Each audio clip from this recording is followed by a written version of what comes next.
very important.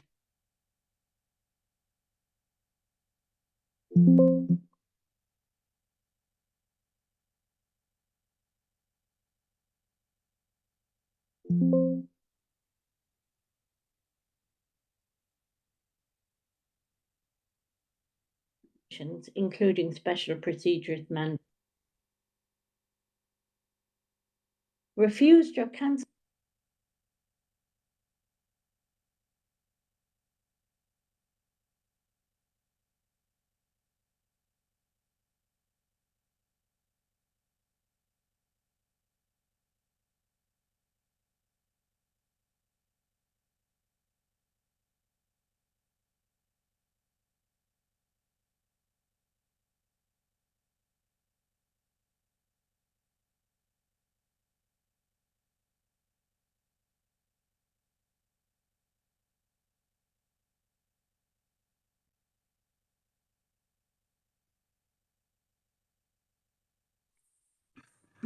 Good afternoon. My name is Jeanne Ben Yahya, and I will be moderating today's side event. Before we begin, let me just remind you that interpretation is available in Arabic and English, that the event is live streamed on WebEx and MENA Rights Group YouTube channel, and please also note that photos and videos are prohibited unless explicitly authorized. Thank you for your understanding. So I am pleased to welcome you today for our side event on 15 years of reprisals in the MENA region, trends and abuses in the name of security and counterterrorism. This side event is held in the margin of the 16th session of the Human Rights Council and is co-sponsored by MENA Rights Group, International Service for Human Rights, Civicus, and the Global Center on Cooperative Security. So yesterday, on Wednesday, 24th of September, the UN Assistant Secretary General for Human Rights, Ilse Brand-Keres, presented the UN Secretary General's annual report on cooperation with the UN, its representatives and mechanism in the field of human rights before the 16th session of the Human Rights Council. The report highlights numerous cases of reprisals against individuals and CSOs engaging or cooperating with the UN. According to the ASG, reprisals can be defined as intimidation, retaliation, or punishment, and can take many forms: arbitrary arrests and detention, travel bans, online and offline surveillance, threats, smear campaign, and so on. The report notes also an important trend. More than half of the states apply or continue to apply laws and regulations concerning civil society, counterterrorism, and national security, and that have had the effect of deterring or hindering cooperation with the United Nations. In a report published by MENA Rights Group today, it appears that 60% of reprisal cases in the MENA region are linked to the abuse of security or counterterrorism framework. Since 2010, the region has consistently been the most affected globally, accounting for nearly 1/3 of all documented incidents. With this in mind, the objective of today's discussion is to address how counterterrorism and national security laws are being weaponized as tools of reprisals in the MENA region. To discuss this matter, I have the privilege to moderate this panel with distinguished experts, starting with Mary Lawlor, UN Special Rapporteur on Human Rights Defenders, and Gina Romero, UN Special Rapporteur on Freedom of Peaceful Assembly and Association, both via video message. Lina Al-Hathloul, activist and sister of Saudi human rights defender Lujain Al-Hathloul. Nidal Al-Salman, Director of Bahrain Center for Human Rights, Vice President of FIDH. Tanya Bulakovsky, Human Rights Officer, MENA Rights Group. Kifaya Haraim, International Advocacy Officer, Women's Center for Legal Aid and Counseling. And last but not least, Lucy McKernan, UN Deputy Director at Human Rights Watch Office in Geneva. So to open our discussion, we will first hear the video intervention of Mary Lawlor, and I believe that the one from Gina Romero is not working. So yeah, we will only listen to Mary Lawlor. Thank you. The issue of reprisals has always been very important for me, and since I took on the role of Special Rapporteur, it has assumed a new meaning for me. Throughout my mandate, I have constantly heard reports of reprisals against human rights defenders who have addressed, sent documents or messages to, or cooperated with the United Nations, including special procedures mandate holders. The idea that a human rights defender would be harmed for talking to me or sending me information is abhorrent and something which deeply unsettles me. From the Secretary-General reports on reprisals against those cooperating with the UN, it emerges that the Middle East and North Africa, the MENA region, is the most affected, with around 29% of all reprisals documented in such reports since 2010 being in this region. I have seen cases of intimidation and reprisals against human rights defenders from MENA countries with my own eyes. In Geneva, where human rights defenders from the region sometimes face obstacles in attending UN sessions or are totally barred from travelling. And during my country visit to Algeria, where sadly some human rights defenders I intended to meet refused or cancelled at the last minute for fear of reprisals. Reprisals can take various forms, including personal threats or threats against family members back home, smear campaigns, travel bans, death threats, and physical attacks, judicial and administrative harassment, and other forms of intimidation. I am alarmed by the number and gravity of these acts across the MENA region, not least in Egypt, Bahrain, Algeria, Saudi Arabia, and the United Arab Emirates. Israel is also a case in point, as the head of a prominent Israeli organization has been the victim of online threats after addressing the Human Rights Council. In the MENA region, most reprisal cases appear to be connected to the use by state authorities of counter-terrorism and national security legislation frameworks as tools to target human rights defenders and civil society with fabricated accusations. The human rights defenders may remain detained without trial for years or sentenced to long prison terms in unfair trials. For example, lawyer and human rights defender Ibrahim Metwali has been held in pre-trial detention in Egypt for years as a result of the addition of new cases with clearly identical terrorism charges in a practice commonly known as rotation. These charges seem to be directly linked to his human rights work and interaction with UN human rights mechanisms, as he was arrested in 2017 while boarding a plane to Geneva to meet with the Working Group on Enforced or Involuntary Disappearances. The use of national security and counter-terrorism frameworks becomes a deterrent for human rights defenders, silencing them and creating a chilling effect on the exercise of their rights and freedoms. It also perpetuates a climate of fear where human rights defenders exercise self-censorship and are afraid of doing their legitimate work. States themselves have become aware of the power of reprisals to silence defenders or prevent them from speaking out, and they often do their best to avoid international scrutiny, which is why the issue of reprisals must be exposed and amplified further, and I thank you for this.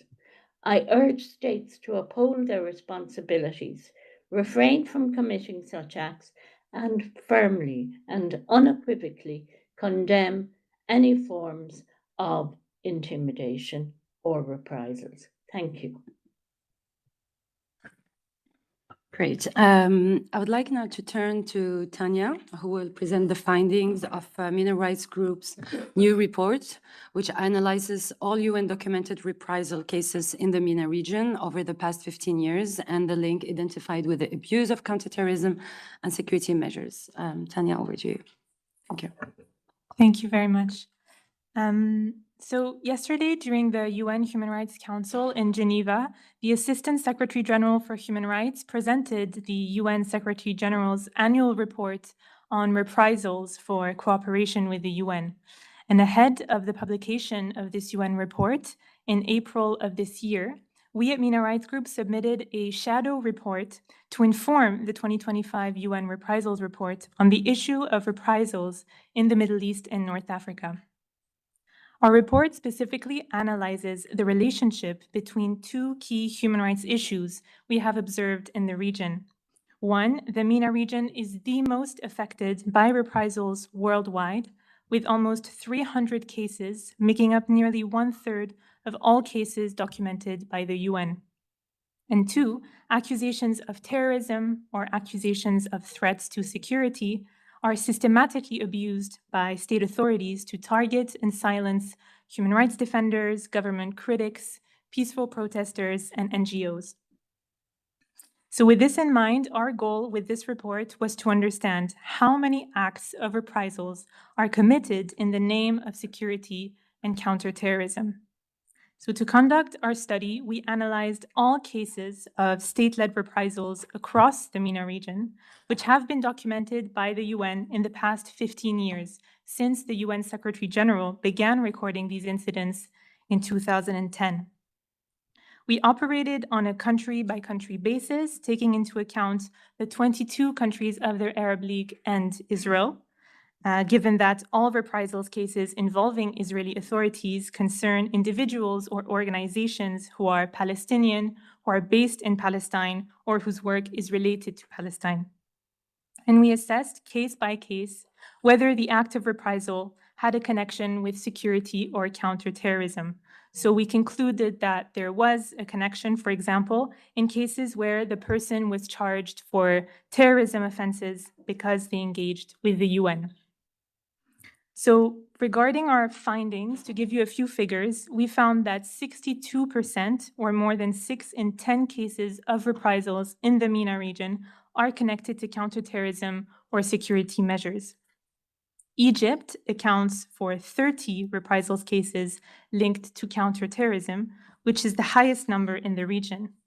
And in 7 countries, there is a complete correlation between reprisals and security measures. In Saudi Arabia, the United Arab Emirates, Kuwait, Oman, Somalia, Lebanon, and Tunisia, 100% of documented reprisals cases involve counterterrorism or security elements. So the analysis also reveals the impact of reprisals against organizations engaging with UN mechanisms, with terrorism designations leading to asset freezes, office raids, and sometimes dissolution. Israel stands out for having targeted the highest number of organizations, 15 in total, all under abusive security or terrorism-related accusations. So overall, our findings really confirm that we have what we have long documented through our human rights work, which is that accusations of terrorism or accusations of threats to security have become repressive governments' tool of choice to punish those who dare speak to the UN about human rights violations. And this issue is key, as every act of reprisal not only harms those targeted, but also perpetuates a climate of fear and a climate of self-censorship among activists and civil society. And this weakens the entire UN human rights system at a time when it is most needed. Thank you. Thank you very much, Tanya, for this overview. I would like now to turn to Lucy. Lucy, could you provide us some insights on the issue of reprisals, specifically in Egypt, Tunisia, the UAE, and Jordan, please? Thank you. Thank you very much, and hello, everyone. Unfortunately, reprisals against civil society and human rights defenders and the misuse of counter-terrorism laws and other security sector abuses is a big part of Human Rights Watch's work in the MENA region. So today I'd like to share examples with you from 4 different countries on which we work, and I think it'll demonstrate also how the methods used by different regimes in the region and elsewhere are unfortunately very similar. So starting with Egypt, many human rights defenders, pro-democracy activists and critics have faced reprisals under the government of President al-Sisi since 2014 and in the name of national security. The government has arrested, prosecuted and labelled as terrorists, dozens of them, to punish their peaceful activism. Authorities used laws such as the Penal Code, the 2015 Counter-Terrorism Law and the 2014 Terrorist Entities Law to detain, prosecute and punish human rights defenders and civil society activists. And this includes the November 2020 detention of Ghassan Abdel Razek and 2 of his colleagues from the Egyptian Initiative for Personal Rights, and the harsh sentencing in March 2023 of lawyer Ezet Ghanem, the director of the Egyptian Centre for Rights and Freedoms, and his colleagues in retaliation for their human rights work. Due to continuous harassment and reprisals, many organisations have been forced to shut their operations or to leave the country. In January 2022, the Arab Network for Human Rights Information was one of Egypt's leading independent human rights organisations, and it announced it was ending operations after nearly 18 years, citing a series of threats, violent attacks and arbitrary arrests by the National Security Agency, as well as severe restrictions under the 2019 NGO law. Authorities targeted some of the most prominent human rights organisations and defenders in the case 173 of 2011, known as the foreign funding case, in which authorities prosecuted dozens of people for receiving foreign funds. Authorities have used arbitrary travel bans and asset freezes to target human rights lawyers, journalists, feminists and researchers for their peaceful work. Activists and human rights defenders in exile have also faced several forms of transnational repression from Egyptian authorities acting unlawfully outside of Egypt. And some activists were also punished for their work with the UN mechanisms and here in Geneva, as also mentioned by the Special Rapporteur, a specific case in that regard. Turning now to Jordan. For years, Jordanian authorities have systematically moved to crush civic space using vague and abusive laws and justifying repression in the name of counter-terrorism and national security. Peaceful critics, journalists and activists are routinely, under Penal Code Article 149, prosecuted for, and I quote, subverting the political regime, and the 2006 anti-terrorism law for disturbing relations with a foreign state, and also the 2015 cybercrime law for online speech. In 2023, Parliament rushed through cybercrime amendments that dramatically increased penalties for online speech. They introduced vague new offences such as fake news and character assassination and created sweeping powers to police social media. These measures, enforced through the State Security Court and intelligence services, give the government unchecked authority to censor, surveil and jail critics, all in the name of preserving stability. Civil society, unions and political parties were among those hardest hit. Authorities dissolved the Teachers' Syndicate after mass protests, imposed onerous restrictions on NGO foreign funding and targeted activists, journalists and party members with arbitrary detention, interrogations, travel bans and harassment. Turning now to the United Arab Emirates, scores of critics are serving lengthy sentences in UAE prisons following unfair trials on vague and broad terrorism charges that violate their rights to free expression and association. In 2024 and 2025, the authorities convicted 83 defendants and meted out sentences ranging from 10 years to life in prison, following an unfair mass trial, the UAE's second largest, which was marred by due process and fair trial violations. The UAE announced terrorism-related charges against these individuals in 2023 under the country's deeply flawed counter-terrorism law. The charges appear to come from the UAE's abusive 2014 counter-terrorism law, which sets punishments of up to life imprisonment and even death for anyone who sets up, organises or runs such an organisation. Emiratis authorities have designated as terrorist 11 dissidents and their relatives and 8 companies, reflecting the country's indiscriminate use of overbroad counter-terrorism laws and contempt for due process. The UAE's counter-terrorism law allows the executive branch to designate individuals and entities as terrorists without any requirement to demonstrate an objective basis for the claim. Finish up. Stop or finish up. Okay. Thank you. Moving now to Tunisia.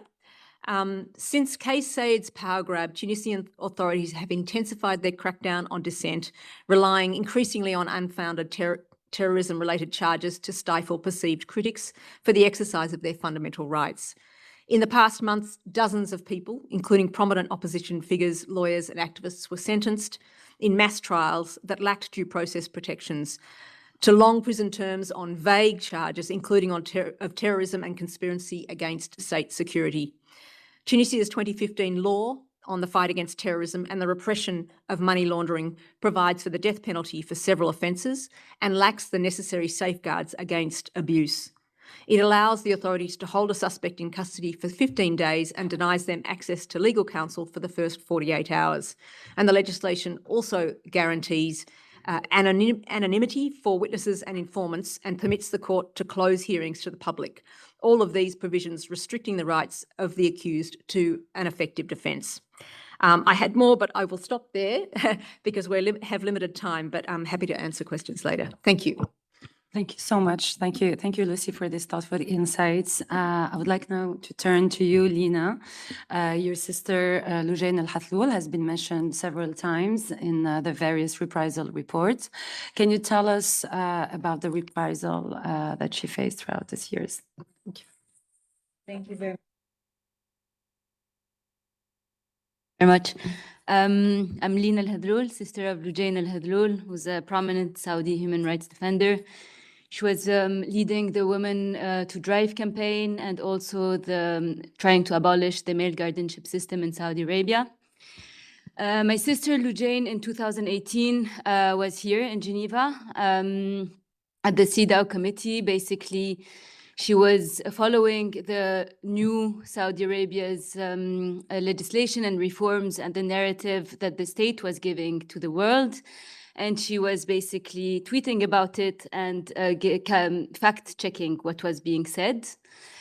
After that conference, she went back to the Middle East, to the UAE, precisely, where she was living back then.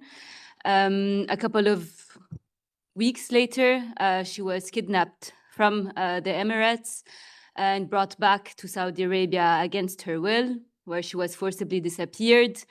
And put under an illegal travel ban. Months later, she was then forcibly arrested and forcibly disappeared, brutally tortured. And back then, we did not know anything about her.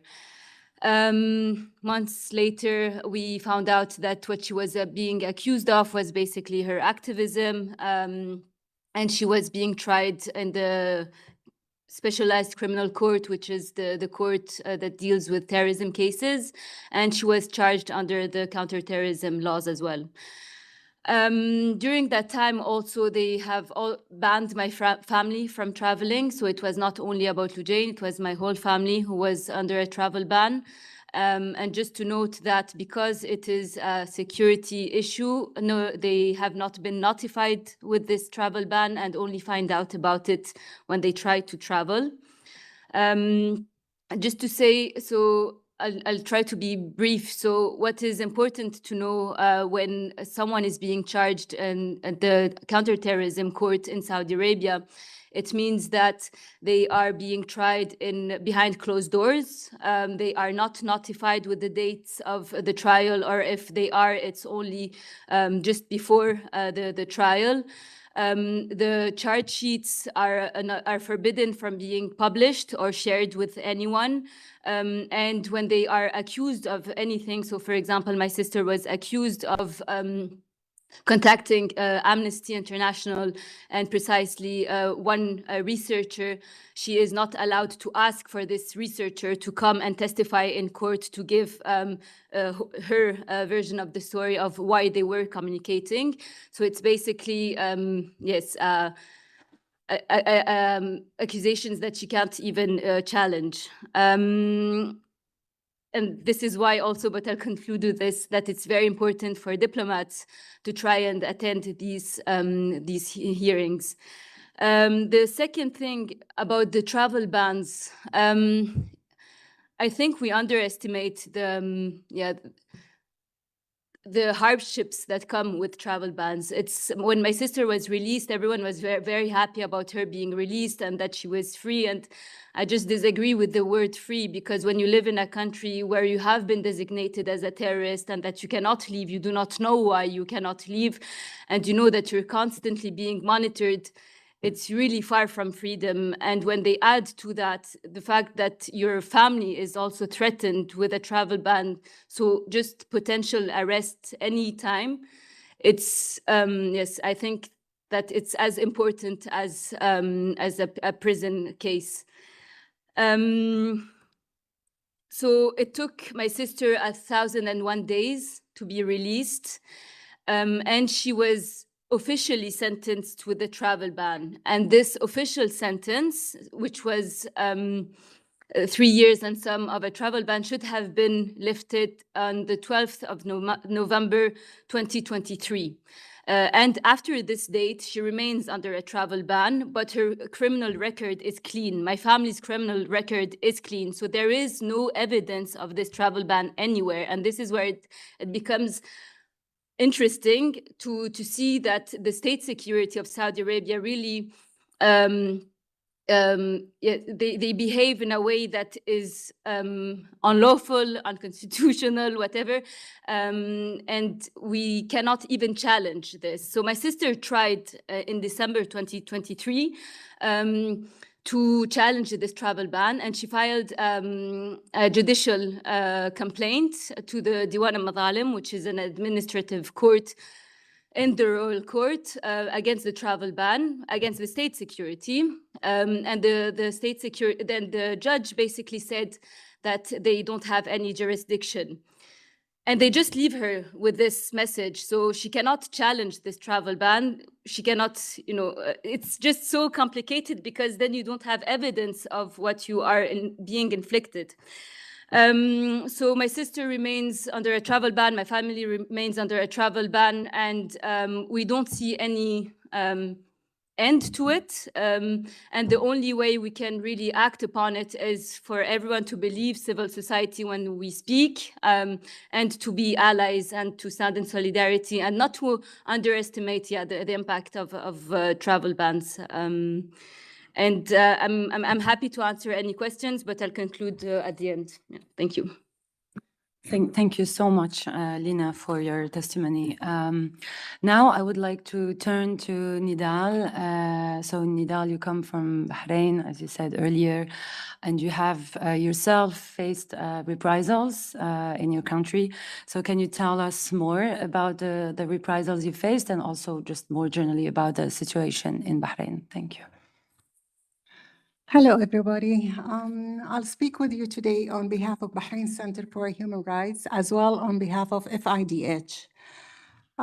We wanted to draw attention to how counter-terrorism laws and national security, as what we call it in Bahrain, are systematically used as a tool for reprisals against activists, against human rights defenders. First of all, I always like to start my speech by saying, what is my name, Nidal? Nidal, it has a big story. Why I'm called Nidal? Because who speaks Arabic will understand. Nidal is struggle for your right, because I was born the same day my father was arrested and tortured with his cousin, who was later forced to exile, and his nationality was revoked also by the use of counter-terrorism law. So Bahrain is not something new when it comes to how they target activists, how they silence everybody. But it's very good that we have those spaces to speak up after years of struggling, after years of fighting to find an end. Of course, according to the MENA rights group, Bahrain was one of the most represented countries in the MENA region across the UN reprisal report. That really reflects the problem of how Bahrain used this practice. Of course, Bahrain target peaceful protesters with terrorism law. authority used these laws to criminalize freedom of expression, association, and assembly. Any tweets, any engagement with the UN have all been labeled with terrorism threats. Human rights defender has suffered directly with these laws. I myself was targeted because of my work. My voice was my crime. I was travel banned after participation in 2016 in the United Nations. And I was on and off travel ban for 3 years. And the cases, of course, against me was engaging with the UN. This is how we face it. Also, the reprisal against us. Like, I am one of hundreds activists in Bahrain. I received a call in 2021 from Citizen Lab telling me that my number was one of the numbers which is a victim of Pegasus and a virus which is used. And I was surprised. Why will a country pay this much when we are doing all what we do because we love our country and we want the best of our country? So I'm not the only one. Lots of activists, lawyers have been targeted with Pegasus. I'll speak about activists who've been targeted. One of a very important name, Abdelhadi Al-Khawaja, who's sentenced for life in prison in a military court. This is again because of his peaceful human rights work. I believe most of you know the name of Abdelhadi Al-Khawaja because he's very well-known human rights defender. There is Ibtisam Saikh. She was here this morning, and I was hoping that she will be here. She was detained and tortured again for engagement with the UN. And we have here a very important two activists here, or more than one activist, but I have a lawyer who's been targeted for his human rights work. And he'd been targeted, he was asked to be silenced, he's among us here. He was asked to be silenced, but he refused to be silenced, and he was targeted with his personal life.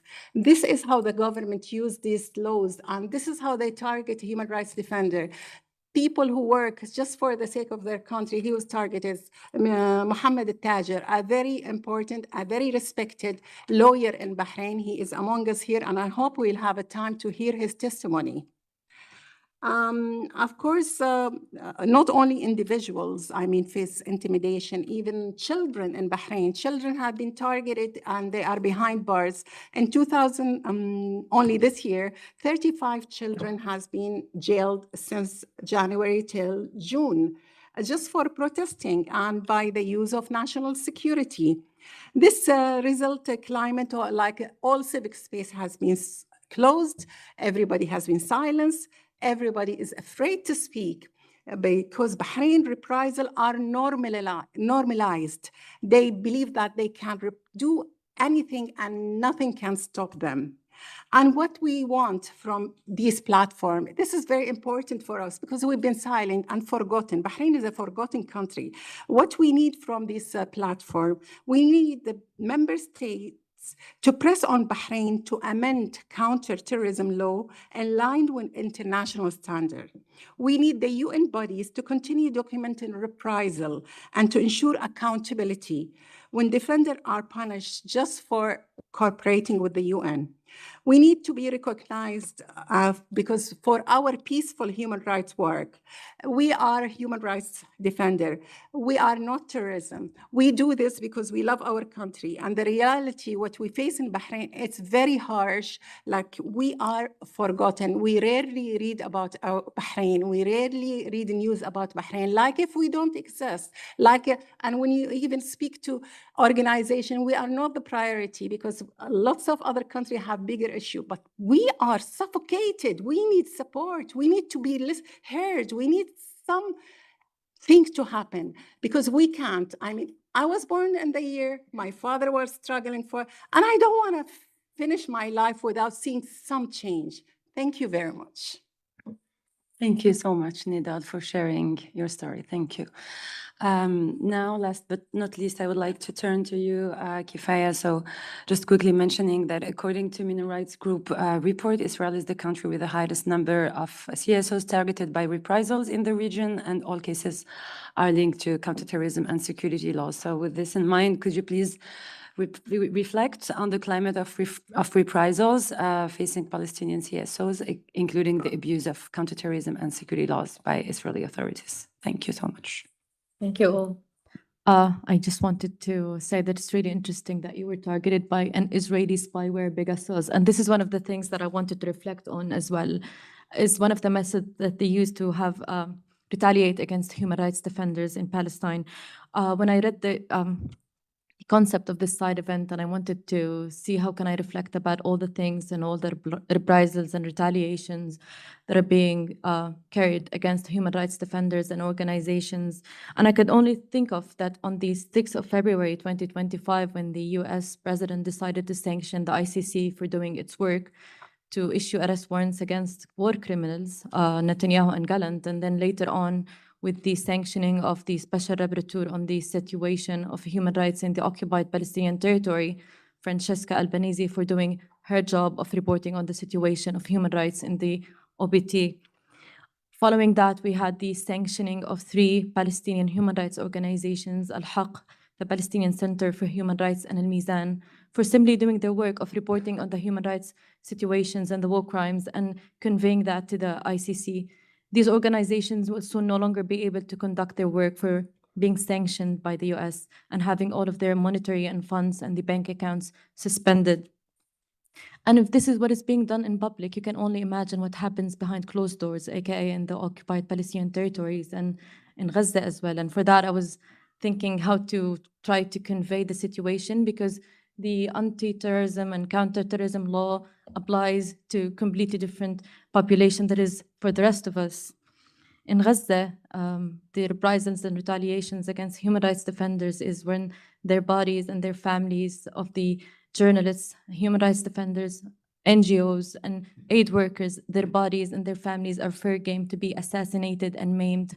And for that, we have over 300 journalists completely assassinated in the Gaza Strip, including, as many of you may know, journalists working at very prominent TV and news channels. This is in addition, obviously, to detention, sexual violence, and rape that we have documented against women. In the West Bank, no laws apply as well. So it's the laws of the jungle. You get detained, you get sexually violated, you get raped. We have interviewed over 90 women who were detained from the West Bank, Gaza, and Jerusalem for simply doing their work of reporting on the situation and for having an opinion and for speaking out against the atrocities. For that, we have documented that 80% of them were sexually assaulted in Israeli detention centers, including being raped by Israeli female soldiers using inspection devices. One of the methods that get used also as well to retaliate against human rights defender is there's so many creative ways. I don't know if I should call it creative, but you have a lot of people doing a lot of work on this, and you get, for example, threatening phone calls on your phone by Israeli military commanders calling you and telling you, if you go again on the media, we're taking you to prison, or you lose your family members. This is in addition to being summoned for interviews. You get summoned for interview at a certain time, certain location, and if you fail to show up, you will be detained along with your family. For that, we have documented cases against amazing women, including Ahad al-Tamimi, who is an outspoken woman against the atrocities of settlers and the Israeli forces in her village. We have also documented similar things against Diala Ayesh, who was a lawyer who did pro bono work to visit detainees, Palestinian detainees in Israeli detention centers. And Asma Ihresh, who's also a journalist. And I can go on with the names, but I don't have many time. All of these women were detained and tortured, and they also faced travel bans, which is horrific. I agree, Lina.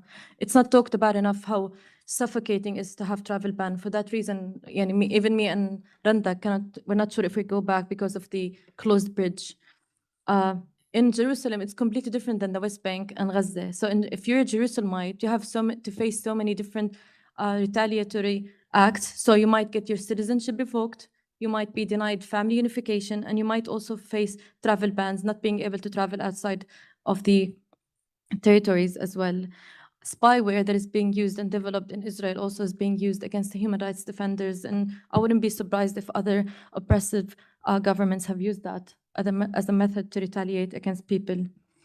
anti-terrorism and counter-terrorism laws, which many laws have been enacted. And this was ever since the election of the most right-wing Israeli government in 2022. We were here at the UN and we were talking, ringing alarms and saying, this is unprecedented, the kind of violence and the changes in laws. And I encourage you to take a look at the Commissions of Inquiry report of July 2023 that was published, specifically talking about the setback of the situation of civil society organizations in Israel and in Palestine. Many laws were enacted, including the anti-boycott law. So if you ever called for the boycotting of Israel, you'd be denied entry. You would have no visa if you're a human rights worker who's trying to visit Palestine. We have the counter-terrorism laws being amended, including after October 7th, the consuming of content that might be considered to be encouraging of terrorist acts. So even if you watch too many reels about the situation, you will be detained for a year. They can use that against you in counter-terrorism law. And I need to remind you that the Minister of National Security, the Israeli Minister of National Security, was convicted for terrorist acts. We have also the laws of association and the budget and on foundations law, which would tax organizations that have funding from foreign governments of 80%, up to 80% taxation, rendering many organizations that do a lot of work in Jerusalem and in Israel as well useless at this point. These are many of the things that I try to maybe sum up within this 5 minutes, but I'll be free for questions following that. Thank you. Thank you. Thank you so much. We have a very short time for a Q&A. So please, raise your hand, ask your question, please, and specify like your name, organization, and which panelist you want to ask the question. Thank you. Khalid. Thank you so much. Thanks to all the distinguished speakers and the moderator. And very quickly, like we have good documentation. The report of the Undersecretary is very much rich with information, or people are paying the cost. My question, what else we could do to protect the vendors in the MENA region? I mean, the reprisals, we know, always we are going to face reprisals, but what is missing is the protection. So could we think about another fair and effective mechanism to protect the vendors in the MENA region, so we could just cooperate normally like others with the UN system and with other mechanisms? Thank you. Thank you. Any other question? Yes, please, over there. Thank you very much. Rose, former Bahraini MP and victim of torture and living in exile. We can see a gradual disparate and unbelief on the UN mechanism within so many human rights defenders, because whatever action is being taken is related to the recommendations more than the action being taken against all these atrocities in the government. My major comment is toward the missions, how seriously they can be to upgrade the skills of the UN mechanism, and especially when revisions of the UPR, of any types of the recommendation they given, how much they can follow up. In the same time, many human rights defenders requesting that the council should give them guarantee that they will not be targeted and so on. We have so many cases and so many victims after they return from the council. They've been targeted, travel ban, and so on. Nowadays, a lot of soft types of the torture is being applied by banning them from travel, by not providing them good conduct where they can have the governmental services and so on. So there are serious issues that mostly the human rights defenders are trying to, get protected as much as possible. Thank you. I see there is no question, so maybe we can just, I was told that the video from Gina Romero is working now, so maybe we can just watch it and then we can have some concluding remarks. Thank you. Good afternoon, and thanks for the invitation. I am really sorry that I cannot be with you today. As you know, the MENA region has one of the closest restricted civic spaces in the world. The region is filled with cases of detention, persecution of human rights defenders and journalists, and censorship of civil society that takes many ways, but shows not only an intended persecution of dissenting voices, but also creates an impossibility to freely exercise the right of freedom of assembly, let alone the right to protest, and is creating a deep chilling effect on the exercise of rights in general. If we see the relation of the Middle East countries with the UN system and with us, special procedures, the situation is not easy. In relation to visits, for example, governments do not accept them or accept only some that from rapporteurs that they consider less problematic. The region, as today, has nearly 200 pending requests, and most of them haven't had a visit in around 10 years or more. About communications, excluding Israel and Palestine, the region has received in the past 5 years 355 letters that are public now, on average more than 20 per country. The rate of response is high, but some of the responses are even showing how far the region is from the human rights standards itself. From those letters, more than half have a relation with terrorism-related issues, even if the relation is not completely direct. Unfortunately, the trend of weaponizing counter-terrorism, anti-money laundering, and other similar settings and frameworks against civil society, activism, and collective action, including protests, have become a trend worldwide. This is being done not only by detaining protesters and activists on anti-terrorism-related charges, also by the inclusion of activists and civil society in terrorism listing that then leads to asset freezing, dissolutions of organizations, and harassments to their members and their families. They then become victims of counter-terrorism measures. Also, as it is the center of this event, the MENA region is the most affected globally across all UN reprisals reports, accounting for nearly 1/3 of all documented incidents. This shows then that the state's authorities are using counterterrorism and national security laws and frameworks as a tool to commit acts of reprisals against civil society, activists, human rights defenders, and other actors that are cooperating with the UN.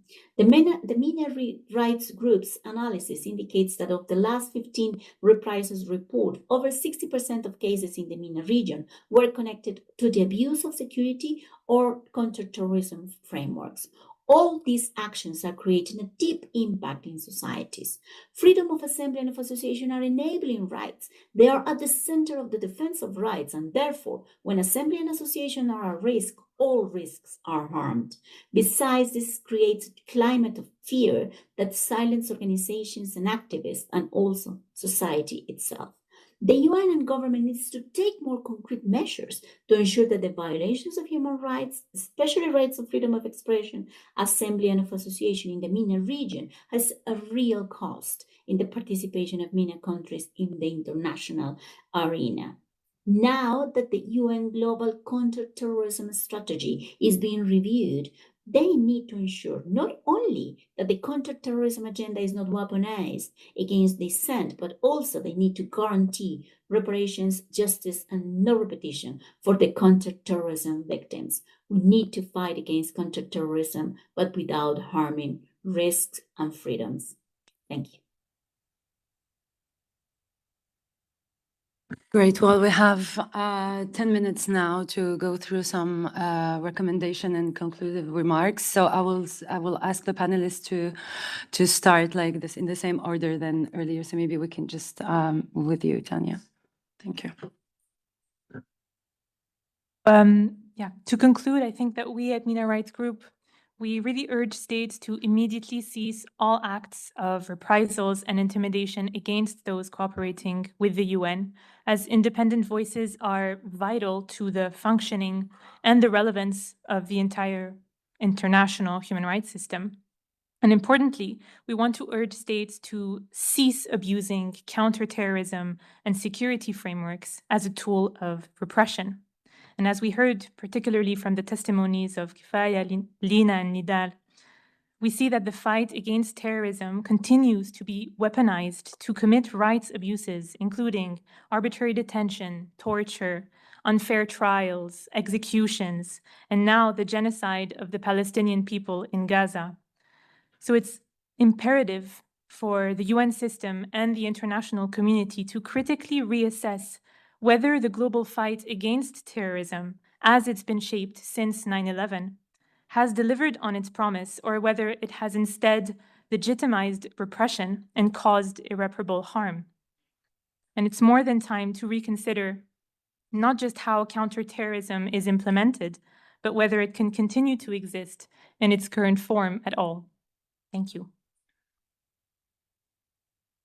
Lucy, maybe. Thanks very much.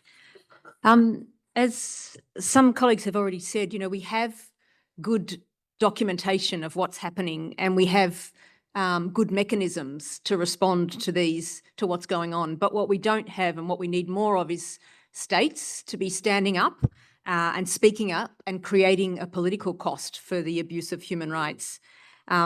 So we need states to be speaking out, condemning the rights abuses and defending the important work of the human rights defenders. They need to be pressing governments to reopen civic space and respect the fundamental rights of their citizens.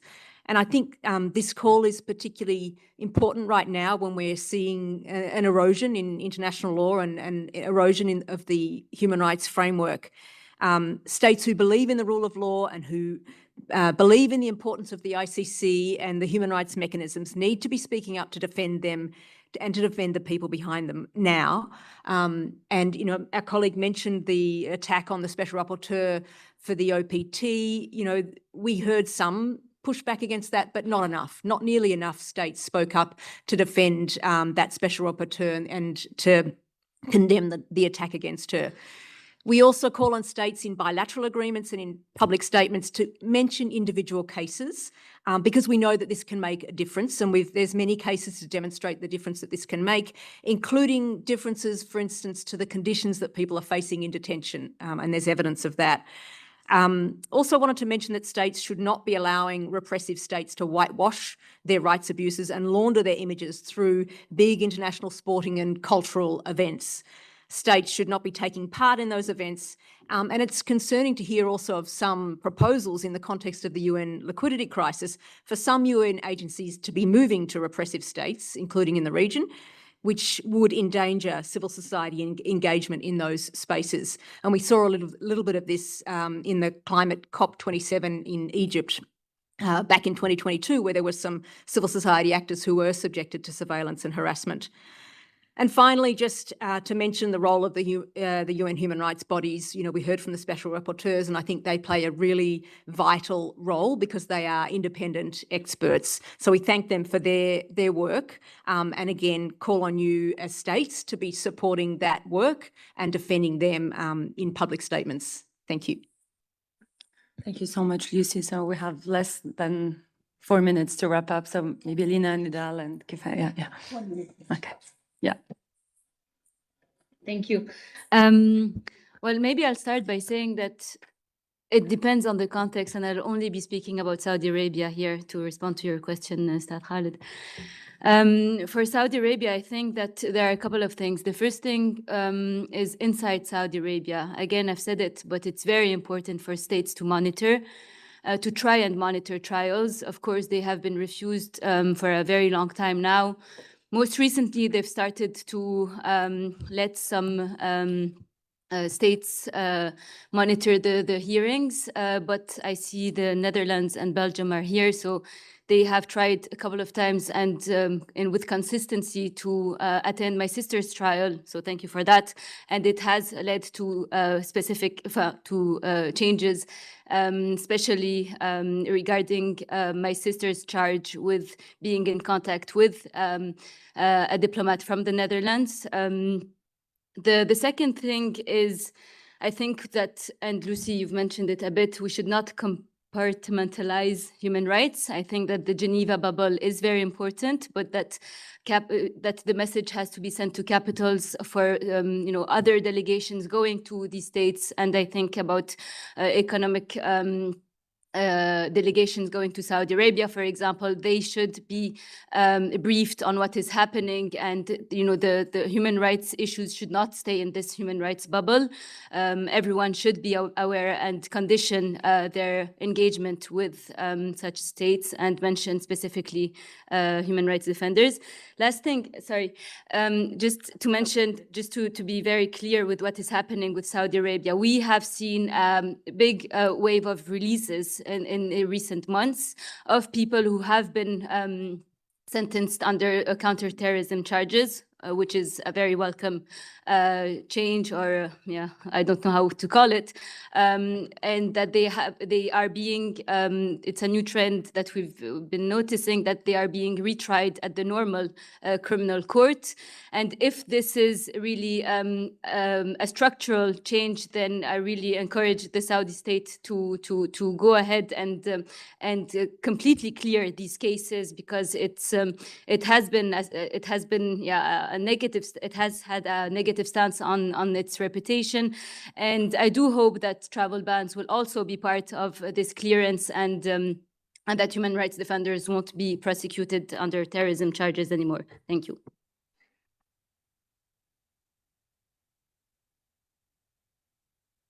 We need a protection mechanism for human rights defender at risk. We need the states publicly condemn reprisal when it happens, and the UN bodies and mechanism should adopt a zero tolerance policy on reprisal. But we ask every single person here, either an NGO, journalist, stand with us and speak on our behalf when we are silenced, because we depend on you. So anybody, be our voices, because we've been silenced. Thank you very much. Thank you, Faya, please. It's not about Palestine anymore. I always like to say, if you sanction the ICC and you sanction the most supreme entity to be prosecuting people who commit genocide, and then you sanction these people, then it's not about Palestine anymore. Things should be done. Member states should be sanctioning, boycotting, and divesting from Israel as the entity of developing this much spyware that targets people all over the planet. One of the things also you can talk about is you can always pressure your elected representatives to take action against Israel, to cut diplomatic and economic ties, to actually exclude Israel from UEFA, for example. One of the things we also like to call for is to suspend Israel's membership in the UN because of how much they're targeting the special rapporteurs, how much they're targeting the UN entities to begin with. And also they're not allowing any mandate holders to even come to visit Israel or Palestine for that matter. Then why do you want to join the UN if you don't want to comply with any of its procedures and work? And also as individuals, you can always boycott. Thank you very much. Thank you so much. Thank you to the panelists, to the audience, and to the speakers. Thank you so much. Thank you.